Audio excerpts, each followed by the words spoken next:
ایک دفعہ کا ذکر ہے، ایک گاؤں میں جیک نامی ایک لڑکا اپنی ماں کے ساتھ ایک چھوٹی سی جھونپڑی نما گھر میں رہتا تھا۔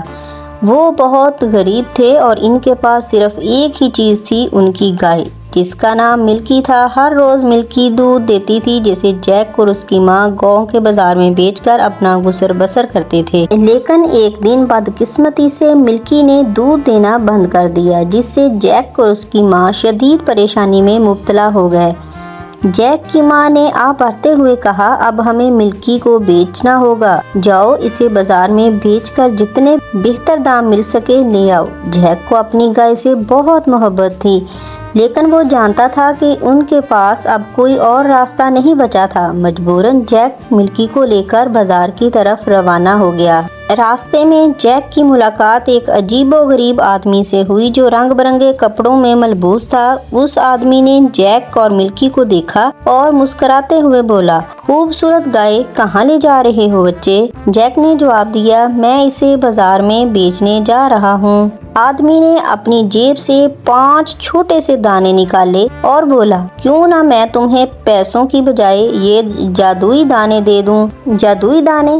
یہ کیا کرتے ہیں؟ جیک نے حیرانی سے پوچھا۔ آدمی نے سرگوشی کرتے ہوئے کہا، انہیں زمین میں بو دینا اور صبح تک تمہارے گھر کے سامنے ایک بیل اگے گی جو آسمان تک جائے گی اور اوپر تمہیں ایسی دولت ملے گی جس کا تم نے کبھی خواب میں بھی نہیں سوچا ہوگا۔ جیک نے کچھ لمحے سوچا، لیکن اس کی تجسس کی جیت ہوئی۔ اس نے ملکی کو آدمی کے حوالے کر دیا اور جادوئی دانے لے کر گھر کی طرف چل پڑا۔ جب جیک نے اپنی ماں کو وہ دانے دکھائے تو وہ غصے سے پاگل ہو گئی۔ یہ کیا؟ تم نے ہماری گائے ان بیکار دانوں کے بدلے میں دے دی، وہ چیخ کر بولی۔ جیک کی ماں نے دانے غصے میں کھڑکی سے باہر پھینک دیے اور جیک کو بغیر کھانا دیے سونے بھیج دیا۔ جیک کو افسوس ہونے لگا کہ اس نے کتنی بڑی غلطی کر دی، لیکن اگلی صبح جب وہ جاگا تو اسے ایک عجیب منظر دکھائی دیا۔ کھڑکی سے باہر ایک بڑی سی بیل اگی ہوئی تھی جو آسمان تک جا رہی تھی۔ جیک حیران و پریشان ہو گیا اور فوری طور پر بیل پر چڑھنے کا ارادہ کر لیا۔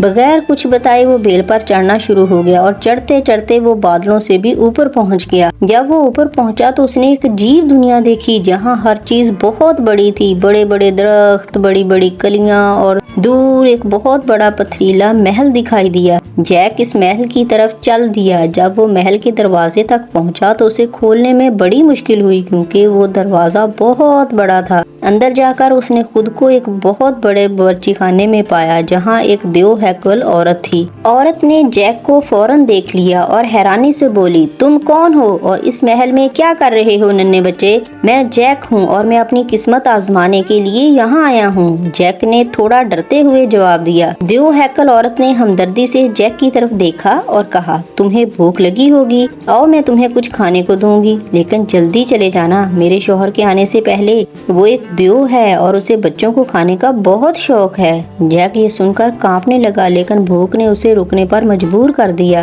دیو ہیکل عورت نے اسے روٹی اور پیسے کا بڑا سا ٹکڑا دیا جو جیک نے فوراً کھا لیا۔ ابھی جیک نے کھانا ختم ہی نہیں کیا تھا کہ زمین کانپنے لگی اور ایک بھاری آواز گونجنے لگی، فی فائی فو فم، مجھے انسان کی بو آ رہی ہے۔ ایک خوفناک آواز سنائی دی۔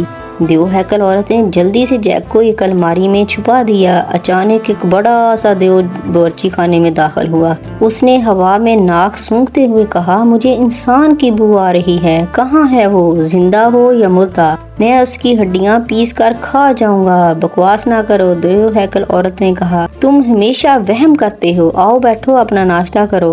دیو نے غصے میں آ کر اپنی جگہ پر بیٹھ کر ناشتہ کیا۔ کھانے کے بعد اس نے سونے کے سکوں کی ایک بڑی سی تھیلی نکالی اور سکوں کو گننے لگا۔ جیک جو الماری میں چھپ کر دیکھ رہا تھا حیرت سے سکوں کو دیکھنے لگا۔ اگر وہ یہ سکے لے جائے تو اس کی ماں کو کبھی غربت کا سامنا نہ کرنا پڑے گا۔ جلدی میں دیو تھک کر سو گیا۔ جیک نے موقع کا فائدہ اٹھاتے ہوئے چپکے سے تھیلی میں سے کچھ سکے نکالے اور محل سے نکل کر جلدی سے نیچے اتر آیا۔ جب جیک نے اپنی ماں کو سونے کے سکے دکھائے تو وہ خوشی سے جھوم اٹھی، ہم بچ گئے جیک، اب ہمیں کبھی بھوکا نہیں رہنا پڑے گا۔ لیکن جیک کی مہم جوئی کا شوق ابھی ختم نہیں ہوا تھا۔ چند دن بعد جیک دوبارہ بیل پر چڑھنے کا فیصلہ کرتا ہے۔ اس بار جب وہ محل میں پہنچا تو اس نے دیو کو ایک سونے کی مرغی کے ساتھ دیکھا۔ دیو نے کہا، مرغی سنہری انڈا دے، اور مرغی نے ایک چمکتا ہوا سنہری انڈا دیا۔ جیک کو کو فوراً معلوم ہو گیا کہ اسے یہ مرغی چوری کرنی ہے۔ جب دیو سو گیا، جیک چپکے سے مرغی کو اٹھا کر نیچے اتر آیا۔ اب سونے کی مرغی ہر روز سنہری انڈا دیتی تھی اور جیک اور اس کی ماں خوشحال زندگی گزارنے لگے۔ لیکن جیک ابھی بھی مطمئن نہیں، اسے معلوم تھا کہ دیو کے پاس مزید خزانے بھی ہیں۔ آخرکار جیک نے ایک اور بار بیل پر چڑھنے کا فیصلہ کیا۔ اس بار اس نے خوبصورت سنہری پربت دیکھا جو خود بخود میٹھی دھنیں بجا رہا تھا۔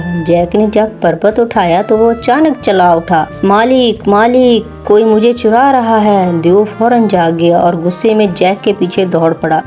جیک جلدی سے بھاگا اور بیل پر چڑھنے لگا۔ دیو بھی اس کے پیچھے پیچھے بیل پر چڑھنے لگا۔ نیچے پہنچتے ہی جیک نے اپنی ماں کو آواز دی، ماں کلہاڑی لاؤ۔ جیک کی ماں دوڑ کر کلہاڑی لائی اور جیک نے بیل کاٹنا شروع کر دی۔ بیل زور زور سے ہلنے لگی اور جیسے ہی دیو آدھے راستے میں پہنچا، جیک نے آخری وار کیا اور بیل زمین پر گر گئی۔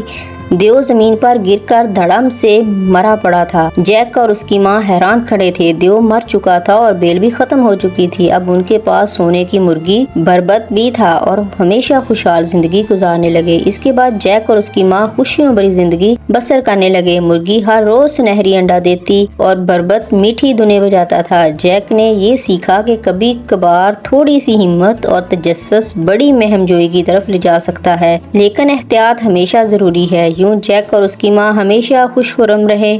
ان کی زندگی سنہری انڈوں اور دلکش موسیقی سے بھرپور تھی۔